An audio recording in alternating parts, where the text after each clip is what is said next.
Welcome to Chamber Talk, brought to you by North Orange County Chamber, where we explore the stories and insights of leaders, business owners and CEOs from various sectors who are making a difference in our community and region. Whether you're tuning in via podcast or joining us via video, we're glad to have you here. Hi, I'm your host Andrew Gregson, and today's guest is someone whose story and service truly embodies what leadership and education is all about. Joining us today is Dr. Sue Johnson, the Superintendent of Savanna School District. Her journey from first-generation college student to one of Orange County's most celebrated educational leaders is nothing but inspiring. Sue, or Dr. Johnson, thank you very much for coming on today. Thank you for having me. I'm so pleased to be here. That's excellent. I'm glad you're pleased to be here. That's a great start for today, isn't it?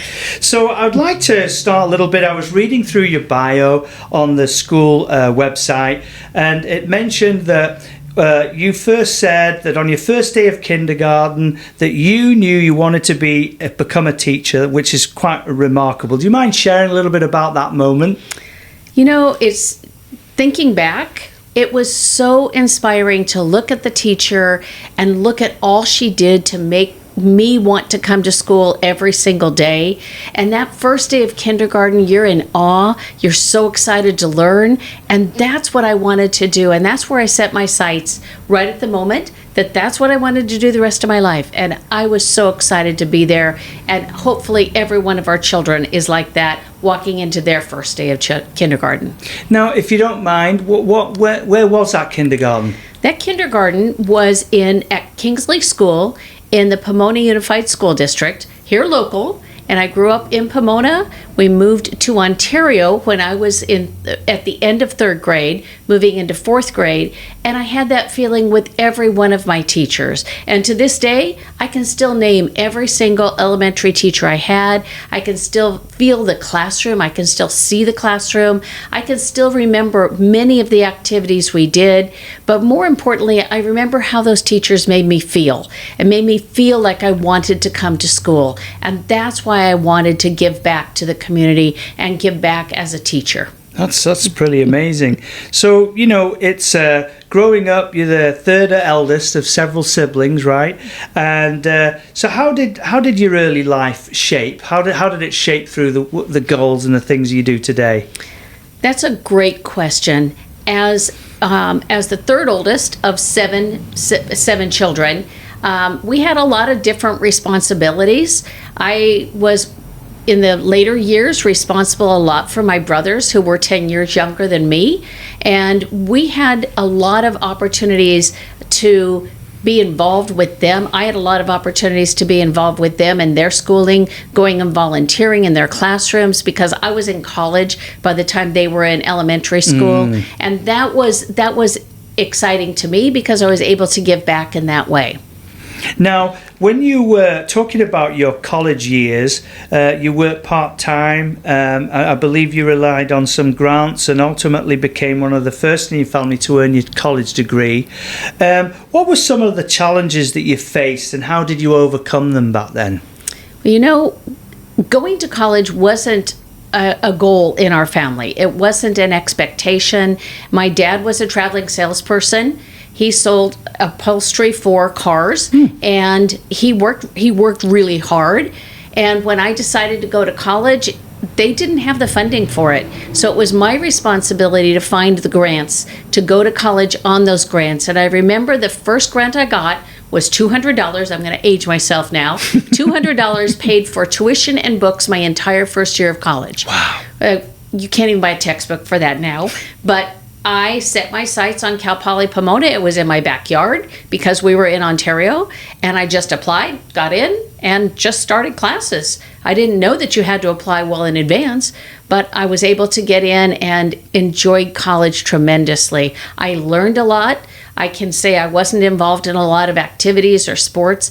I remember going to the library quite often after classes or between classes just to study, because when you have 6 siblings at home, there isn't always a quiet space to study. And so going to that library became a safe haven for me. That was a place that I could go and I could learn, and I could really focus on my instruction and my education.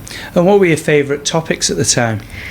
I remember fondly some instructors that I had, and one of them taught all of the math methods classes, and she was just an inspiration to me because of the way that she taught. And to this day, I still keep in contact with her. I was able to go and visit her in a facility where she is now last Christmas, and it was just such a heartwarming experience. I do write to her on a regular basis and say, thank you so much. You shaped my career. And those are the kinds of people that you want to give back to. Those are the people that you want to remember.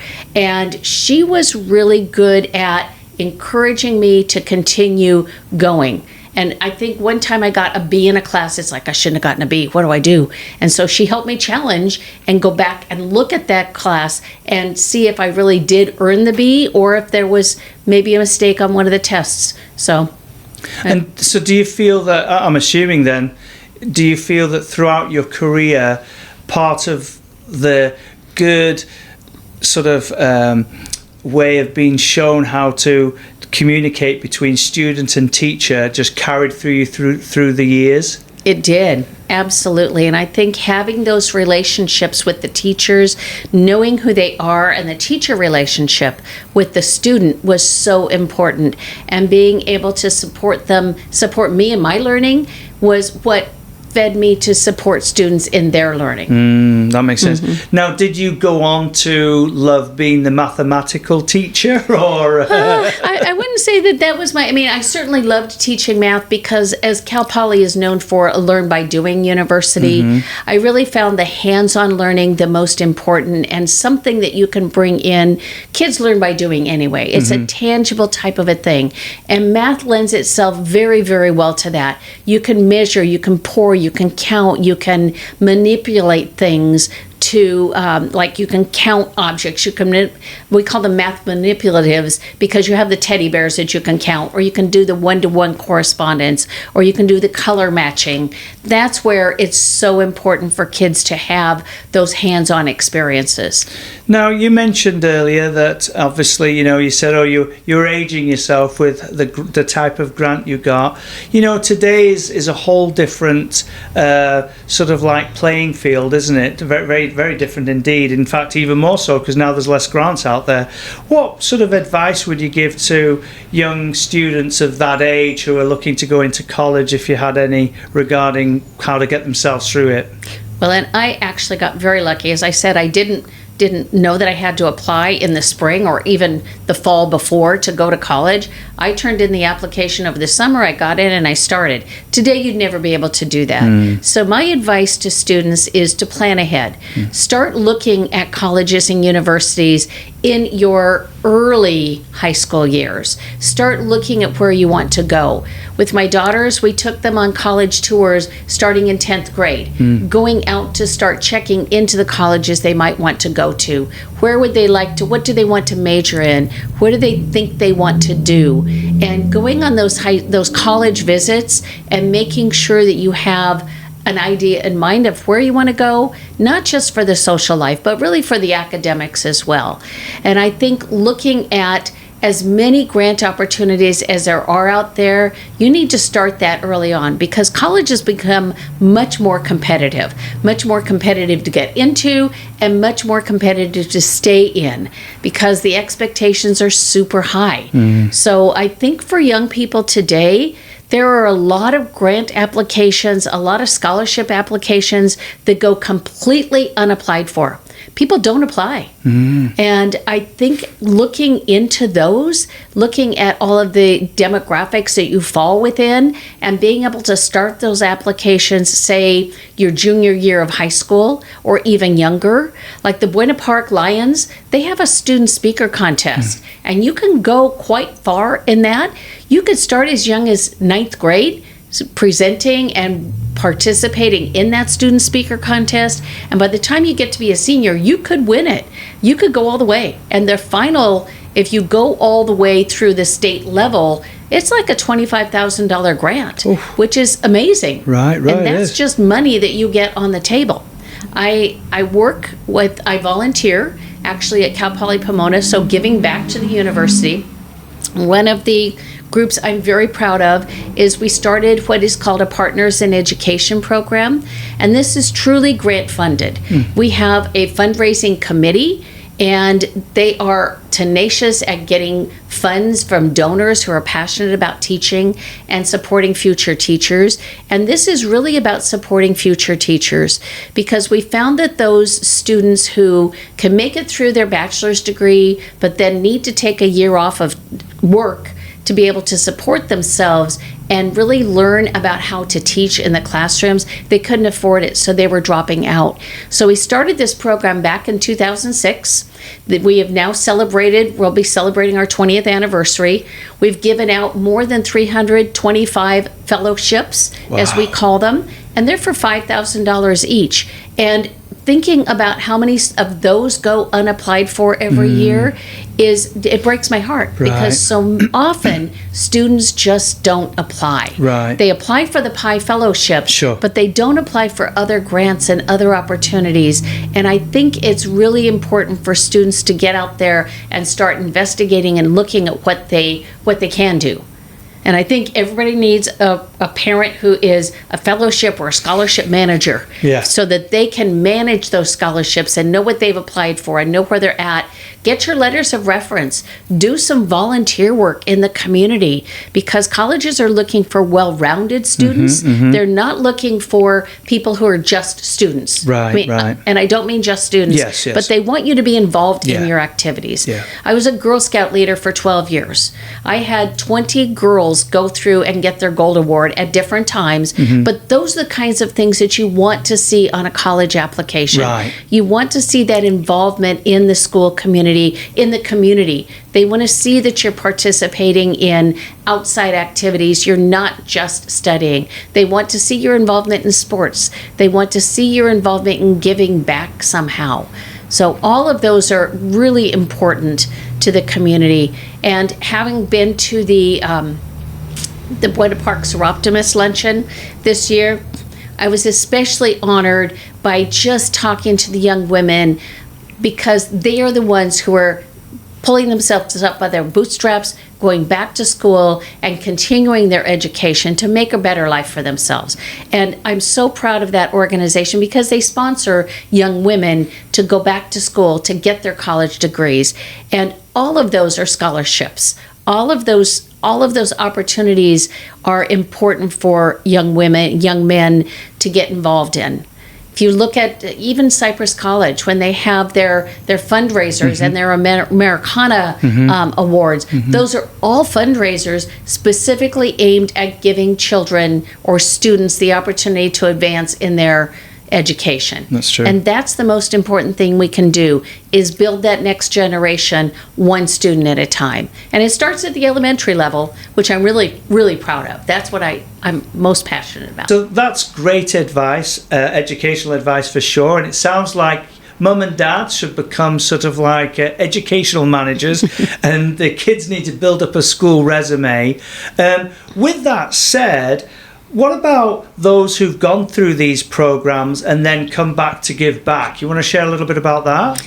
I do. Thank you so much for asking. We have had students who go through our schools and their parents are passionate about getting them involved in community volunteerism, and they want their children to give back. They make it a goal for their children to give back. So we have had students who have graduated from 6th grade come back and do volunteer work on our campuses. They've set up pantries, they've set up clothing shops, they've donated books, they brought things back to our schools. I have a former student who was able to donate gift cards for shopping sprees, grocery shopping for families in need. We've had students come back and donate funds for shoes for children because they saw the advantage of good shoes. He wanted to go into being a podiatrist and he felt that shoes were really important.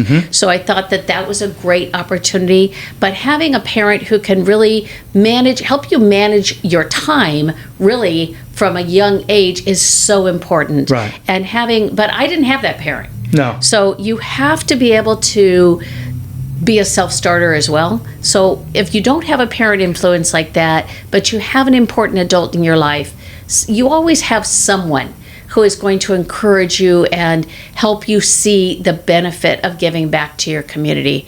And that's what I've tried to instill in my own children and in the children that are involved in our schools. So thank you for asking. Oh, of course. So your career spans quite a few decades, from teaching in Wrightwood, right? And then obviously joining Savanna School District back in the 90s. What originally drew you to Savanna and sort of really, I suppose, kept you here over the last few years? Great question. I think it was looking for something different. And at the time I had taught in Wrightwood for a number of years. I moved into an assistant principal and principal roles, and then I wanted to do something in curriculum and instruction. And when I saw the advertisement for a curriculum coordinator position, I had never heard of Savanna School District. I lived in Riverside County. I took a chance and applied for a position, came out and interviewed, and I was super impressed because at the time the superintendent, Dr. Tom Halverson, interviewed, and it was a team of interviewers, and then he wanted to come see me teach. I was teaching at Cal State San Bernardino at the time, and he came out to watch me teach. And I thought, wow, that was pretty impressive that they would actually come and watch. And that is still a part of our process today. If we're hiring somebody to teach or to teach teachers, we're going to watch them teach before we actually hire them. Right. Anybody can talk. Yeah, you're Anybody right. can interview. It takes a special person to be able to talk to children and to teach children. Yeah. And to make sure that they understand the concepts and they're not just talking at them, they're talking with them. Right. And that's very important. Yeah, I can see why that would be very important. I like that. That's a very innovative thing to do. That's smart. And that was a long time ago. Right. And we still do it today. And you still do it today. Yeah, but that's a great thing of doing. So talking about that sort of leads me into the next question is, and I know there's a lot, but what would you say are the main areas or landscapes of education that's changed since you first started, particularly with Savanna? Oh my goodness, there's so much that has changed. I think just the explosion of technology, right. Our world has changed. I mean, I remember going to college and there was an entire floor made up of a mainframe of a computer. Now your mainframe of a computer sits in your lap. Right. I mean, you think about it. I remember coming into Savanna and Dr. Halverson said, should we get Mac computers and, should we get more Macs? Because we had one Mac in every school. Right. And I said, yeah, I think that's a good idea. And I went to a committee. We had a technology committee at the time. And they said, nah, computers are never going to catch on. At the time, we thought maybe that was the case. Sure. They caught on, and they caught on big time. Right. So I think that technology has changed the way not only we teach, but we expect children to learn. I think but there's still a human element. Sure. I think the pandemic, in terms of changing a landscape, put us on overdrive into moving that needle with technology. Right. We had wanted to get to one-to-one devices forever. We couldn't afford it. Right. Thank goodness for some of the COVID relief monies from the federal government that helped us to do that. Right. We were able to invest in our students, invest in their education by being able to purchase those devices and have them available. I think that piece is big. I think we also have to remember that technology isn't about using the technology. It's using the technology to learn. And it's not about just using an iPad, but what are you doing with that iPad? What are you doing with that computer? Right. Because teaching children how to use it is one thing, but teaching them to use it to learn is a whole different ballgame. Sure. And I don't think we'll ever replace books. Books have a very important role in education, in children's learning. Look at a young child. I mean, I have a 3-year-old grandson who loves books, and it's like, all right, 5 more books. I mean, you can only read 5 books tonight. let's choose the books carefully. But he loves to read, and he would read for an hour and a half every night if you'd let him. Right. Because, well, and we do let him read as much as he needs to, but as he wants to. But sometimes there is a limit. I mean, it gets to be 9:30, and it's like, okay, buddy, it's time to go to bed. But I do think that kids still need those hard copy books. They still need to go to libraries. They need those experiences, and we need to have books in the hands of children. Right. Now, just out of interest, when you were talking there, it made me think of something. Does this change slightly the way or the role of an educator? Because, you know, you were talking about books, and obviously there's a one way of teaching, but now you're teaching with computers, tablets. I mean, that sort of opens up a different way of educating people, doesn't it?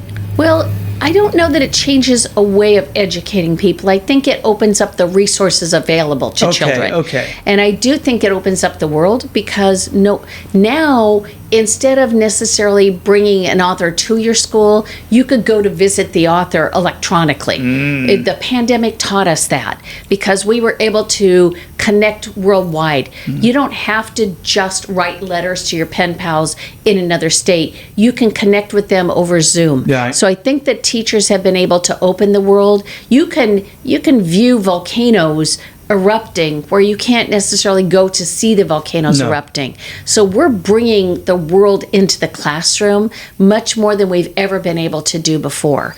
But I think the other landscape that's happened is the expectations of educators have increased exponentially. Okay. I mean, we're now expected to do more and more and more that is sometimes hard to fit into a school day. And every time there's a new law passed or a new thing out there, it's like, that's great, but where are we going to fit it? Right. And how are we going to do that? So I think we have to remember we need to teach reading, we need to teach math, we need to teach social studies, we need to teach science, and we've always taught cursive writing. I'm really proud of that. Good. But we expanded it this last year. We were teaching cursive writing in third grade, which has always been. As a third grade teacher myself, I love teaching cursive writing. I know it sounds silly, but that was my thing. And but this year we expanded it to from second through sixth grade. Okay. And I'm so proud that when I went around at open house and our board went around at open house, we saw cursive writing in student work throughout the classroom. Yes, they still word process, but the cursive writing was there. And it breaks my heart sometimes when kids say they can't read the writing, because that is sometimes getting to be a lost art. But in Savanna, we have taught cursive writing at least since 1990. I can tell you that. That's awesome. Yeah. Now, you touched on a point there about, laws changing, legislation, things like that. It's often bits that, folks don't really think about, that schools really have to, play along those rules as well. Is it something that gets in the way of running a school sometimes, being the superintendent? Is it something that then takes you away from doing something you'd rather do, because now you've got to pay attention to something that might legislatively pass that may be good or not good for the school? Does it sort of like affect your way of life at all, like that? I think you have to always know what's coming on the horizon. I think there are certainly times where we lobby for things that we believe will be good for kids and things we believe won't be good for kids. But I think using groups to lobby for those is really important. Collectively, as a group of superintendents in Orange County, we meet with our legislators. We've tried to meet annually to kind of go over what's out there, because so often they come up with some more rule, and there are only so many hours in the day and only so many people to collect all this data that they want. Right. And I don't even know what they do with the data. Sure. So it's unfortunate, but when we have cases of data that they may never look at, and it's taking somebody away from actually a job that could be working with children, that's really frustrating. Right. And you still do the same amount of work in a district the size of Savanna and the size of Garden Grove Unified. Of course. It's the same amount of work. Just different volume. Well, maybe not even different volumes, because you still have to create all the documents, you still have to create all the plans. And we thought that the new way of running things with the local control accountability plan would be less, state oversight. What it did was it created more rules. Right. And, the board now has to have plans, and we have to have a plan to plan, which is kind of silly, but that's just the rule. So then I'll just ask you a question. So basically,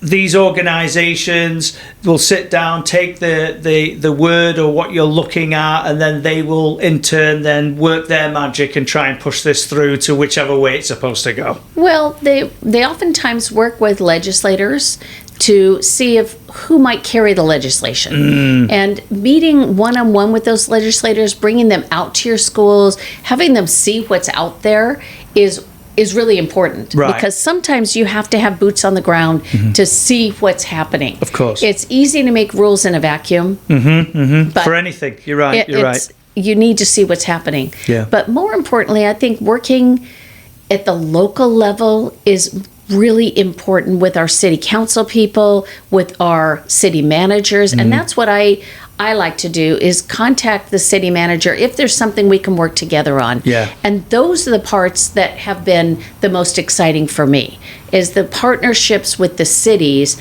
making sure that what we're doing is good for kids, but it's also good for the city. It's bringing people into the city, but it's bringing people into the school district as well. And that is apparent in a number of partnerships. We work with 4 cities. We reside within 4 cities. We have schools in 2, but we reside within 4. We have 4 police departments. We have 4 fire departments. So it's really easy to lose track of that. But I actually think it's great because we can have resources from various cities that are unique and different for that city. I totally agree with you. We're almost on the same area there. So we have a region and we work with 4 different cities, and there is a plus to it because in fact you get 4 different opinions. You can actually get 4 better ideas. Like it does work for it. So on that point, which is a great lead in, do you mind sharing what cities you serve in and the districts you're in? We serve Anaheim. So 3 of our schools are in Anaheim. We also serve Buena Park. We have 1 school in Buena Park, and we have children who live in Buena Park attending that school and attending some of our other schools. We serve the city of Cypress, and then we also serve the city of Stanton. So 4 cities, 4 very different personalities, I guess you might call it. Yeah. 4 different areas, but all coming together to support kids. And it's really neat when we were able to work with all 4 cities at the same time. Now, not every superintendent has to deal with so many different widespread areas there. So what makes the district unique for you? Well, I think that's one of them. I think being in a suburban area, but having the resources of a big urban area is important. I mean, you look at the city the size of Anaheim and a city the size of Stanton, those are very diverse. Very different. And they have very diverse needs. Yeah. And the kids coming from those cities have different needs, but they're still kids. Right. So I think that's one thing, but I also think being a small district makes it a very family-like feel. Right. You're not a name on a paper. I know the names of our employees, and in many cases I try to know the names of the children. And I always try to know the names of the children. In many cases I do know the names of the children, and it's not just the ones that are mentioned over and over and over again by the principals. So those are not the kids I'm looking at. I'm looking at the kids like Hector that I saw at open house when he was in 1st grade. And his mom wanted to take a picture with me, and we're both going like this. Don't ask me why, but we're both, peace sign. And then Hector, I see at open house every year after that. And Hector, who came back in his cap and gown when he graduated from high school this year, wow, to say thank you. That's amazing. Those are the kinds of kids that you want to connect with, because they're just the quiet learners, the ones that are just out there doing what they need to do. And he's really excited. He's going to go into kinesiology and is going into I think he said Chapman University this fall. Wow, so pretty that's cool. awesome. That is very cool. That's very cool. So, as you wrapped up another school year or coming up to it, what are some of the highlights from the year that especially made you proud? I always love the learning and what happens with the kids and how much they've learned. And the most important things we do and is to go out to those classrooms and see what's happening in the classrooms. I take the board with me, whoever's available. If they're not available, they don't show. But and we try to spend at least 3 days every year, maybe more often, complete days at a school, every school. And we walk the classrooms, we go in, we talk to kids, we sit down and read with the children, listen to what they have to say. I love those kids because those are the kids that you want to connect with. And I want to make sure that they feel welcomed as well.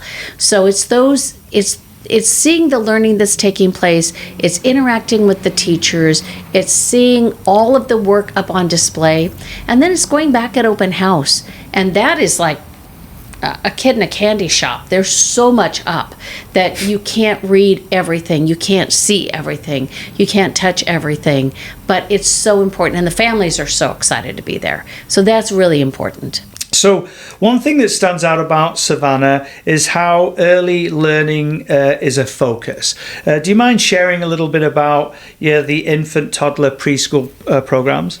I would be very happy to. So this is something that we did. We started to take it back from an outside agency in 2023. Okay. So July of 2023, we had talked with the board about, maybe we need to take back the preschool. It had been contracted out since the early 80s. Okay. And I think what frustrated me most was going into those classrooms after COVID and seeing a preschool classroom with 4 children, and that's all they had. It's like, we can do better.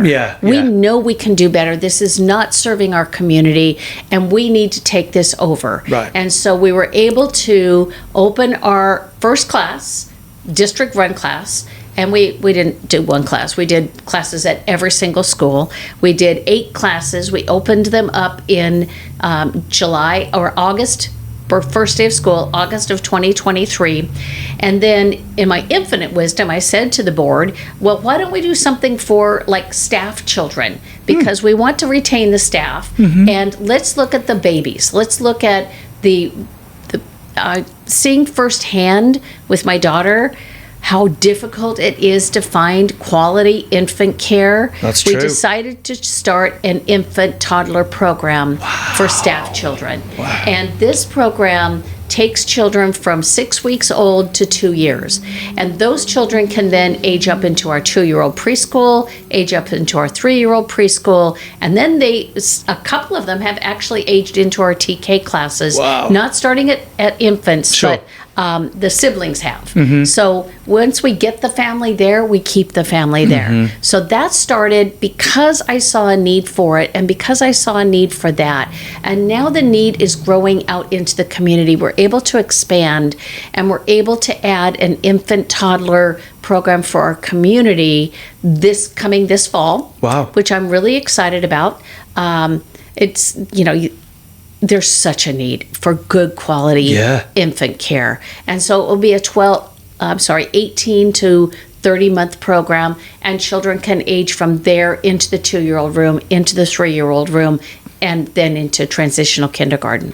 So, and how many schools is that across? We only have one program. Okay. We have it at one school site because it's small right now. It's a lot to deal with. It's you have to have the right staffing in place too. Right. And the rules regarding preschool are like something they are crazy. Something you've never imagined. But it's the most rule-driven industry I've ever seen in my life. I've seen a lot of rule-driven industries, but that one is it. So, do you feel that? So, obviously, I mean, this is a very new and innovative idea. Do you feel that seeing this grow, that this could be something that maybe could grow into the other districts? I don't know. We're pretty proud of it. I mean, I would hope so. Yeah, I mean, it's what people who go to work need. Yes, it is. You know? It is. But again, you have to have state funding for some of these things, and if you don't have the ability to do that through state funding, you can't afford it as a district. It's very expensive. Yeah. You can't. But Can't do that. that's amazing. Though. Congratulations. That's a very good job. So on another moving slightly on from that, what about preparing students for, you got middle school and then long-term success? How does Savanna School District sort of like ease into that? Well, we don't ease into it. We jump right in. We started with full-day kindergarten probably 15 to 18 years ago. Okay. When kindergarten used to be a half-day program, we decided, I had a couple of teachers come to me and say, we want to teach full-day kindergarten. Yeah. There's not enough time in the day to teach the curriculum. Right. So we want to do it. Yeah. And these are the same two teachers who said, this is what we need to teach. Either you give me permission or I'm going to teach it anyway. So we need to teach phonics. So it was great because we started the full day kindergarten program and never looked back. And then it became the law. Right. We really appreciated that because that's what our community needs. Mm-hmm. The parents need the kids in school to do the learning because so many of our parents work two jobs or they don't have the ability to assist the children because they're working with kids of their own at home. Mm-hmm. And they really want the kids in school to learn that material. And I'm not saying the teachers are babysitters. They work really, really hard. Of course. But they want them to have more access to the curriculum. They want them to have access to learning all day long. Right. And gone are the days where we take naps in TK. Sure. And then they came in and added a transitional kindergarten program. And the state eased the ages back to where it was a transition over a number of years. But now our children starting transitional kindergarten have to be 4 by September 3rd, I believe, September 2nd or 3rd. They have to be 4 years old. That's pretty young. Yeah. But we start school in August. Yeah. So we have children that start transitional kindergarten at 3 years old. Of course, right. So that's a whole different ballgame. That, we still need a lot of play, we still need a lot of learning, and for the children who have never been to preschool, they need the ability to learn how to learn. Yeah. They need the ability to know how to stand in line. They need to have the ability to sit crisscross applesauce on the carpet. They need to know how to behave, how to get along with friends. It's the socialization skills that they need. Yeah. And that's also a good reason for having these full day programs. But as we transition, as we go up the grades, I think looking at the curriculum is so important. So we never lost our phonics base. Mm-hmm. I think phonics is important in our primary grades, and having a strong English language arts program, a strong math program, and then folding in our social studies and science really helps to make it well-rounded for our children.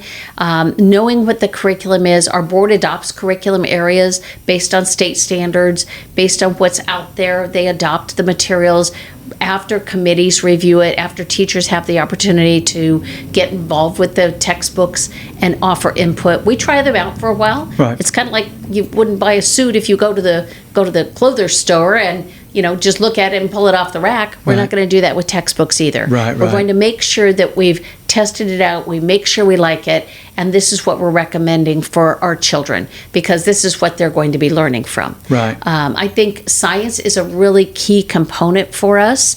We stepped into STEM probably big time, probably pre-pandemic.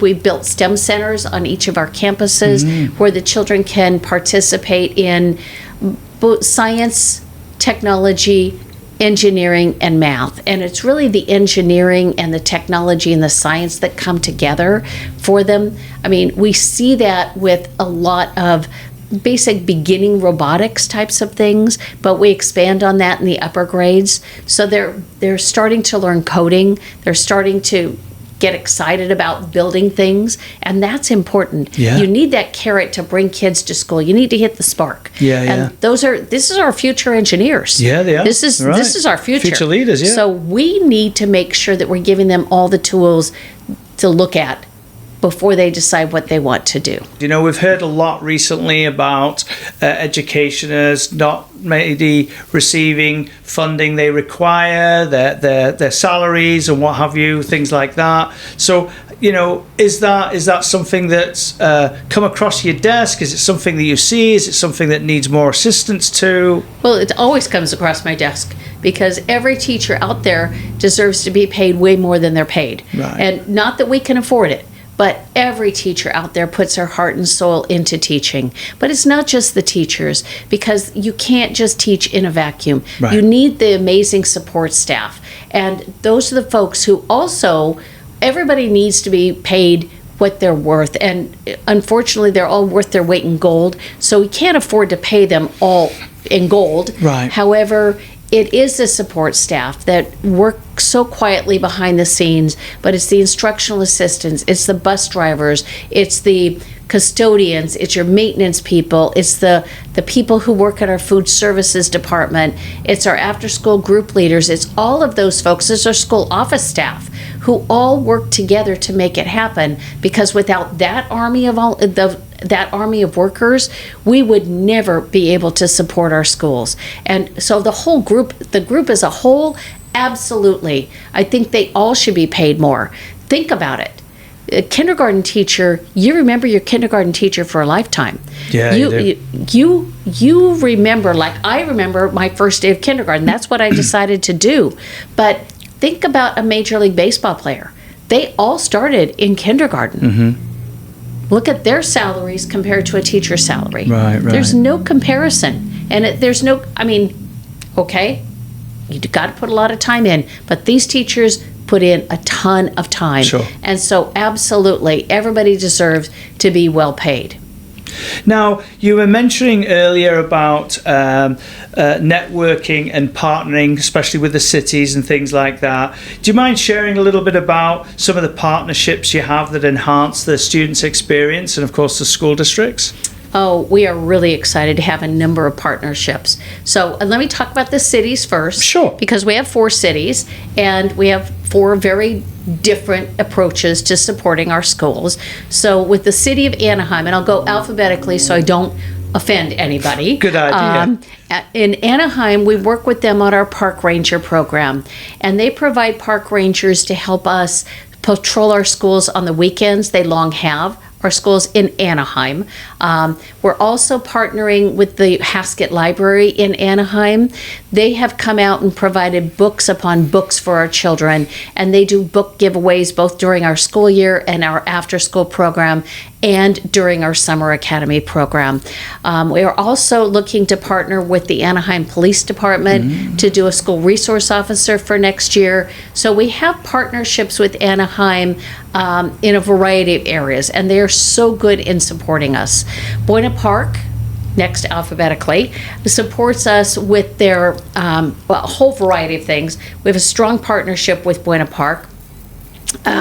They have stepped up with our after-school program, and they provide a huge amount of their community services people to come onto Holder's campus. Holder is our only school in Buena Park. Sure. And they support that program every single day after school for at least an hour and a half with recreational activities, and on Wednesdays it's cultural arts activities. So Buena Park has been amazing. They've given our children opportunities to go and perform at various city events.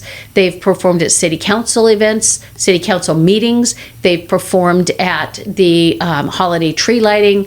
They like to perform, and this gives them the venue to perform. They've gone to the Senior Citizen Center to perform. So that's another opportunity for our kids that they wouldn't normally get. Right. And that's a great partnership. With Cypress, next alphabetically, we have our partnership with the City of Cypress and the Cypress Police Department, because they partner with us for the PACE program, which is Positive Actions Through Character Education. And they come into 2 of our schools and help teach that program to our children. And they teach it to 6th graders. And it's been an amazing program over the last number of years. And then Stanton, again, is a great partner with us. we brought in the Sheriff's Department from Stanton to do the Above the Influence program for our 5th and 6th grade children this year. And Stanton has been a community partner with us. They actually built a park on one of our school sites. Wow. So they've been a partner with us. It's a long story. It no longer is our school site. It is their park, but they've been a really good partner with us over the number of years. So the cities play an important role in what we do, and we try to also give back to those cities. And it's the relationships with the cities, the city managers, their staff, that is so very critical. We were able to provide our children in our after-school program the opportunity to take swim lessons, thanks to the city of Buena Park. So just the opportunities for children through the cities is just amazing. Now, following on really with partnerships, is there anything that across your district would be nice to have, whether it's upgrading a school park or a playground area or anything out like that maybe a business or other corporation that's listening to this may like to contact you and help? Oh, that's a great question. And I think there's always a need. We're looking at, school safety is always something that we're very conscious of. We want to make sure that we have the safest facilities. So the one thing that we saw on the news, actually, unfortunately, after one of the school events that happened this year, were the wearables, where staff had something attached to their name tag where they could call the police immediately. Oh, okay. And I think that that's our next, hopefully, look out there. But our community was amazing in terms of passing school bonds and providing funding for us to upgrade our facilities. So I'm very proud of our facilities. We have probably the best facilities in Orange County, if not the state. They're really amazing. So I'm very proud of that. But in terms of supporting the children, supporting the programs, I think really being able to expand, and it takes staff to expand that program. And it's finding the right staff who want to work with kids. And if we had more staff, that would be great. We also partnered with the Orange County Department of Ed to start an apprentice program last year. And the apprentice program is really geared for 16 to 24-year-olds who want to earn while they learn, actually. Right. And so they are hired through the Orange County Department of Ed or their third party to come in and learn right alongside our staff, and they get paid for it, but they're also working toward finishing that apprenticeship so that at the end they're fully employable and they're able to go out and get a job, and we will hire them back. Wow. if they make it through the whole program. That's so really cool. Really exciting. So Yeah, that is if good. you have any 16 to 24-year-olds, both in our after-school program, in our preschool, we're looking for those kinds of people. So those are the types of programs that I think they could really help with, is steering staff our way, steering any kind of, sometimes we just need stuff. And Yeah. teachers need stuff. Yeah. And the teachers love to have things in their classroom that kids can touch and feel and all of that. And I know that teachers love to have donations of materials and supplies. So sometimes I look at it and think, what am I going to do with 5 of these things? But those 5 things become very important when you're looking at doing it as a reward for a child. You know, Angels baseball might have 25 backpacks left. Right, If we right. had those 25 backpacks, those would go a long way. Right, We have I a see. partnership with Disney where we're able to get some of their Mickey's Attic materials or items that become very coveted by our kids, because they may never make it to Disneyland. Sure, they live in sure. Anaheim, but they may never make it there. Right. But this gives them a piece of Disney. We have a partnership with TGR Learning Labs to be able to take our children over there in 5th and 6th grades, 6th grade now, but during the summer, 5th and 6th grades, to do a week-long field trip over to that facility, which is an amazing facility. We're just so proud of that partnership. So I think we have a lot of partnerships. I think it's the big brothers, big sisters getting that mentorship. So I think if businesses out there are looking for something to volunteer, it's volunteering time. It's volunteering. If you have a day a week or a morning a week or an hour a week that you can come in and just sit down and read with a child, sit down and mentor a child, That's what we're looking for. I think that would go a long way, because kids need that positive role model in their lives. And if we had somebody, a consistent adult, to come in and be with that child, it will be a game changer. Those are the people that they're going to remember forever.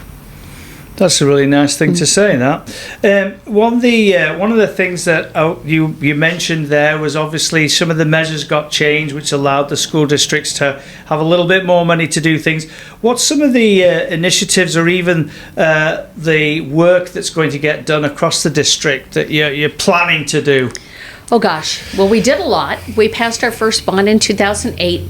And during that time, we modernized 2 schools. We passed a second bond, thank you to our voters, in 2012, and that modernized the next 2 facilities. We were able to sell a piece of property to the city of Stanton, which then became their Stanton Central Park, and that helped to modernize our district office. But there's always a need out there for projects. Right. And so as we expand our after-school program and our preschool, we've undertaken several major projects this year. So we're almost complete with a new wing for our preschool program over at Holder School.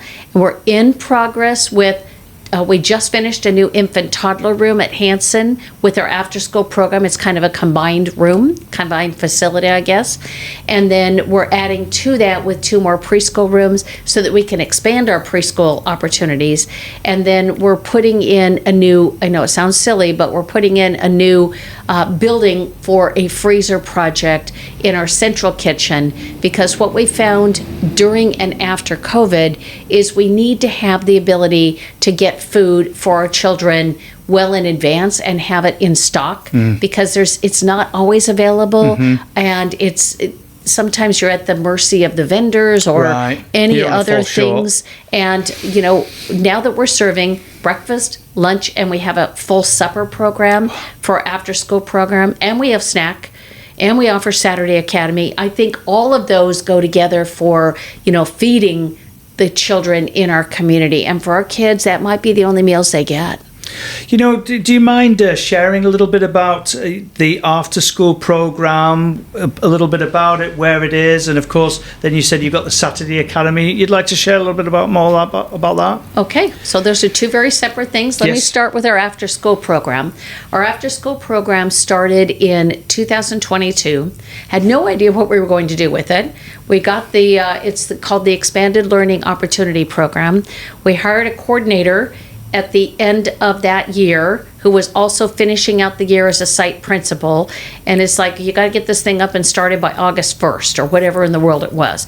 And it took off. We didn't know if we were going to have 5 children, 50 children, or 500. And we started out with 500. And it's over 100 children at every single school. It's amazing. The children are involved in a variety of activities.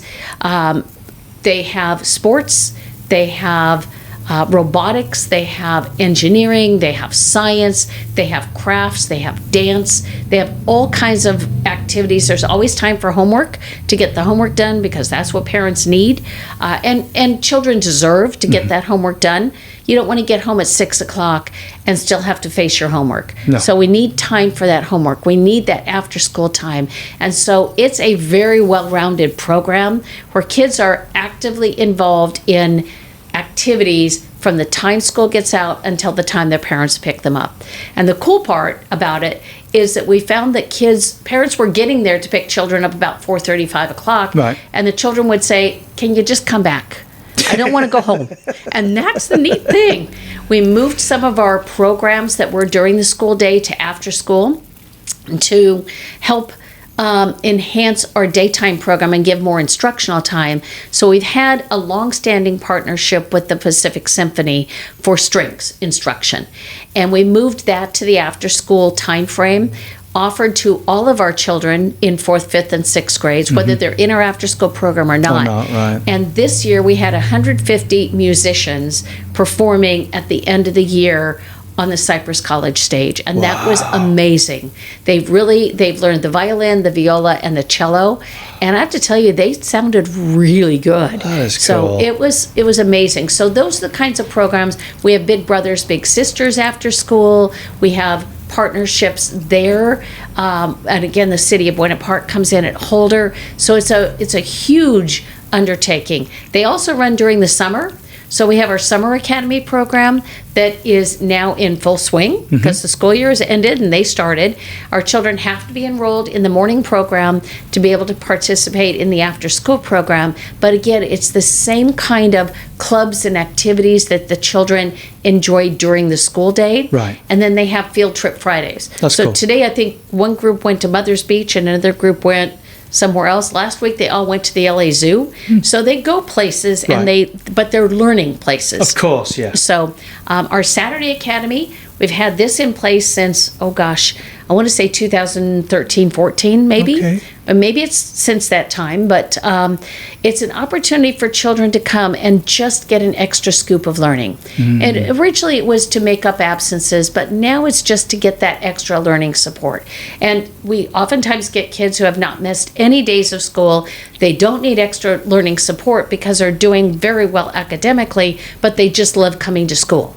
And that's a great opportunity. We don't do it every Saturday, but we do it selected Saturdays throughout the year, and it's from 8 to 12 at one school site. It's very well attended, and we had about 2,000 made up 2,000 attendance days this year at Saturday Academy. And are they different ages? It's transitional kindergarten through 6th grade, so it's every age. Wow. They are able to just get that extra learning opportunity there at Saturday Academy. At that time, we also have a parent club where parents can come and learn strategies on working with their children. So it's kind of a well-rounded opportunity for parents and kids, kind of a one-stop shop. So we're really excited about that opportunity as well. All right. So it's been very educational today without being funny there, Sue. So thank you very much. But we've reached the time in our episode today where we always give time for the guests to share something themselves. So maybe there's something we've missed, maybe there's something you'd like to add, or maybe it's just final words to the viewers. And so take it away. It's up to you. Well, thank you. And I'd be remiss if I didn't say that none of this would be possible without the amazing staff that we have, without their dedication and their hard work, without the person that stands at the gate and greets the children by name every single morning, without the teacher who gives the child the high five and never knows the impact that that's going to have on their day, without the school secretary who knows exactly who to call when a child has to get something from home, without the school counselor who knows the connection, just the right connection for that child, without the bus driver who greets those kids as they come on the bus and knows who the parents are as they drop them off at the end of the day, without all the people coming together to make this possible, it wouldn't be school. It takes a village. And Savanna really is a village, and I would be remiss because I'm one person, but these children need this entire community to make their school experience a positive one. And I believe because of our staff, their school experience is a positive one. They say that to one person, to the world, you may be one person, but to one person, you may be their entire world. And that is what our staff are to each and every one of our children. They are that world. They are that person that they look up to, that they respect, that they look forward to seeing each and every morning, that they give a high five to on the way out the door. And those are the kids that we really want to reach. And I can't thank you enough for having me here today, to the community for their support of our schools and our families, and to the cities for their support of our children. So thank you very much. We really do appreciate it, Andrew. Thank you very much. And there you have it, another end of our episode. So thank you very much, listeners, for tuning in to Chamber Talk. Until next time, stay inspired and connected by visiting nocchamber.com and selecting sign up for news at the homepage. For more interviews, visit chambertalk.podbean.com.